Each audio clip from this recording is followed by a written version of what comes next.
आज का burning topic है यूक्रेन और रशिया के बीच में हो रहे वॉर की। आज हमारा टॉपिक या हमारा सेशन इसी पर बेस्ड है, जिसमें हम इसके इतिहास से लेके उस वॉर के रीज़न तक की बात करेंगे। तो आप हमारे चैनल के साथ जुड़े रहिए और इसी के साथ आपको पूरी जानकारी मिलेगी, जिसमें आप ये जान पाएंगे कि क्या वजह है कि रशिया और यूक्रेन के बीच में स्थिति युद्ध तक पहुंच चुकी है। तो सबसे पहले हम बात करेंगे कि इनके इतिहास के बारे में कि ये बात शुरू कैसे हुई। सबसे पहले अगर हम इतिहास इनका खंगालते हैं तो हमें पता चलता है 1991 में, जब यूएसएसआर का डिसइंटीग्रेशन हुआ था, यानी यूएसएसआर का विघटन हुआ था। यूएसएसआर छोटे छोटे टुकड़ों में बटा था। उस समय यूएसएसआर कई छोटे टुकड़ों में बंटकर कई देशों में डिवाइड हो गया था, जिनमें से यूक्रेन एक वही हिस्सा है जो रशिया से अलग हुआ। आपको एक पॉइंट इसमें बहुत इंपॉर्टेंट है कि यूक्रेन सबसे बड़ी कंट्री है जो कि रशिया के छोटे छोटे दूसरी कंट्रियों से अलग हुआ था। अब हम बात करेंगे सबसे पहले इसके जोग्राफिकल कंडीशन की, कि यूक्रेन को अगर आप ध्यान से देखेंगे तो यूक्रेन वेस्टर्न साइड से पूरी तरीके से यूरोपियन कंट्री से जुड़ा हुआ है, वहीं पर यह ईस्टर्न साइड से रशियन कंट्री से जुड़ा हुआ है। यहाँ पर एक बहुत ही इम्पॉर्टेंट जोग्राफिकल कंडीशन इसकी आती है, यह आती है क्रीमिया की।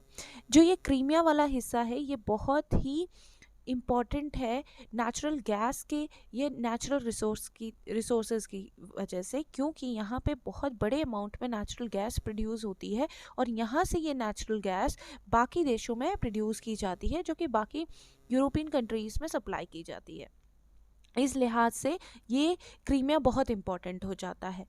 मगर 2014 में रशिया ने इस पर कब्जा कर लिया और साथ ही साथ ये जो ईस्टर्न पार्ट है, जिसमें हम देख रहे हैं लोहांस्क एंड डोनेस्क, ये जो रीजन है लोहांस्क एंड डोनेस्क के रीजन में, यहाँ पर जो रहने वाली जनसंख्या है वो अपने आप को ओरिजिन रशिया का समझती है और बेसिकली ये यूक्रेन में है।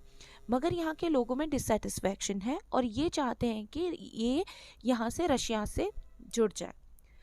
अब ये बात यूक्रेन को अच्छी नहीं लगती है कि हमारे देश का कोई हिस्सा रशिया में चला जाए या इंडिपेंडेंट हो जाए। इनके हिसाब से रशियन गवर्नमेंट है वो इनको भड़काती है।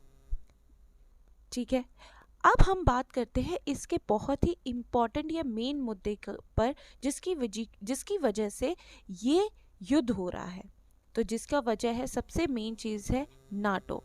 अब ये नाटो क्या है? नाटो एक नॉर्थ अटलांटिक ट्रीटी ऑर्गेनाइजेशन है, जिसमें 28 यूरोपियन कंट्रीज़ हैं और 2 नॉर्थ अमेरिकन कंट्रीज़ हैं।